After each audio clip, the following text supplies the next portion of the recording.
À l'Assemblée nationale, le rapport de la commission ad hoc sur l'insalubrité, les constructions anarchiques et les embouteillages dans la ville de Kinshasa a été présenté devant la représentation nationale le lundi 9 décembre 2024 lors de la plénière présidée par le premier vice-président, le professeur Jean-Claude Tshilumbayi. Cette commission, qui avait été mise sur pied à la suite d'une motion d'information du député national Léonard Chéo Kitundu, a dans son rapport fait 3 principales propositions de recommandations en termes d'action ou mesures des politiques publiques. Il s'agit des actions à impact visible et immédiat, des actions à impact atténuant ou conjoncturel et des actions à impact structurel, a fait savoir le président de cette commission, le député national Matata Ponyo Mapon. De prime abord, je voudrais remercier la plénière pour avoir décidé d'instituer cette commission spéciale en charge de 3 questions fondamentales. La première, l'insalubrité. La deuxième, les constructions anarchiques.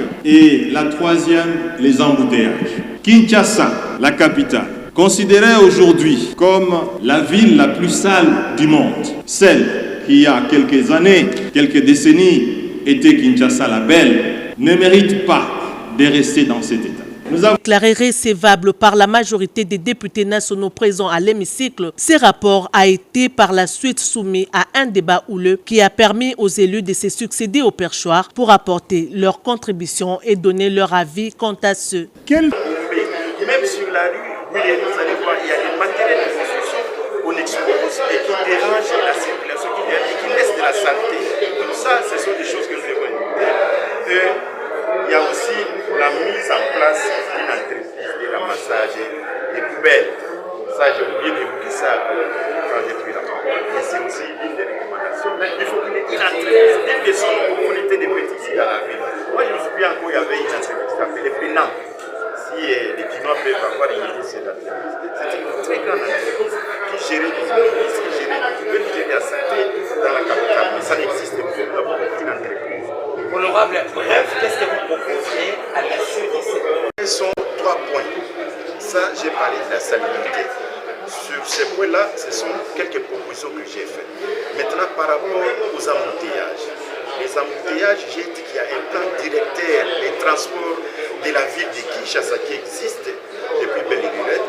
C'est un plan qui a été financé pour son élaboration par la JICA, la corporation japonaise, et ce plan-là n'a jamais été mis en pratique.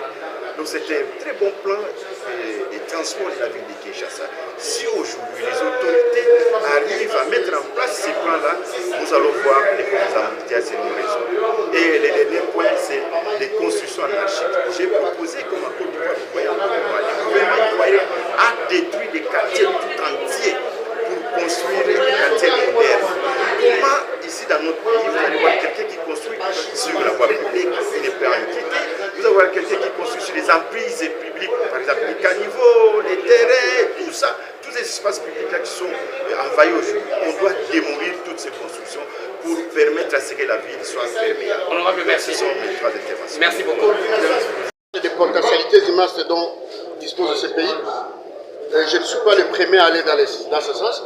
La vérité, c'est quoi? C'est que la sempiternelle question des engagements de la ville de Kinshasa passe tout naturellement par l'extension de cette ville.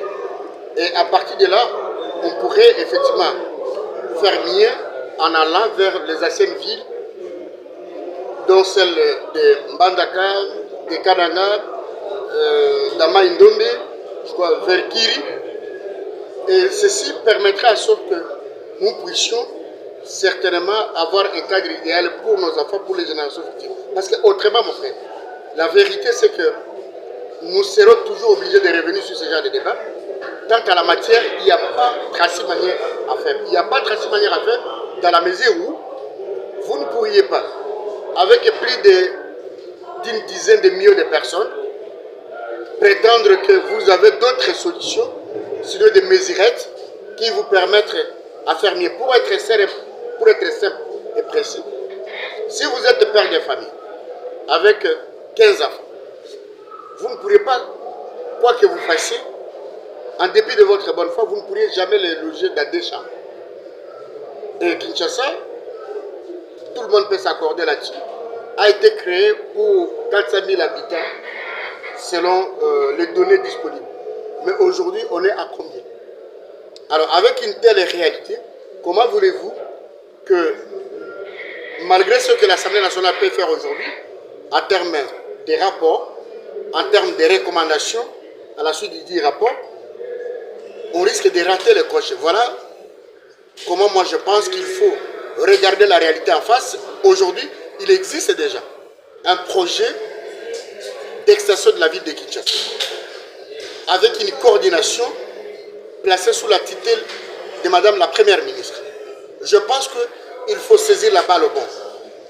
Et pour être plus précis, je l'ai dit tantôt à la tribune de l'Assemblée nationale, en marge du séjour du chef de l'État en Chine, on a obtenu du gouvernement chinois environ 7 milliards de dollars pour investir dans les 10 projets. Je l'ai dit tantôt, le projet d'extension de la ville de Kinshasa. Alors, normalement, c'est à ce mois de décembre que devraient débuter les travaux. Vous savez ce qui bloque aujourd'hui? Juste la création d'une joint venture avec la partie chinoise, la signature d'une convention et enfin les titres requis à cette fin. Alors, c'est à se demander, pour faire ça, faut-il procéder comment? Parce que là où le bas blesse encore, et ça peut vous étonner, ça ne fait pas longtemps, dans cette même assemblée, nous avons parlé du budget. Mais curieusement, dans le budget, nulle part il est prévu le fonds au niveau national, sinon la contrepartie qui permettent aux différents partenaires, qu'ils soient chinois et d'autres, parce qu'il n'y a pas que les Chinois qui sont intéressés par ce projet, nulle part il est prévu une quantité dédiée aux gestions, dédiée à la gestion du projet placé directement sous l'autorité de Madame la Première ministre.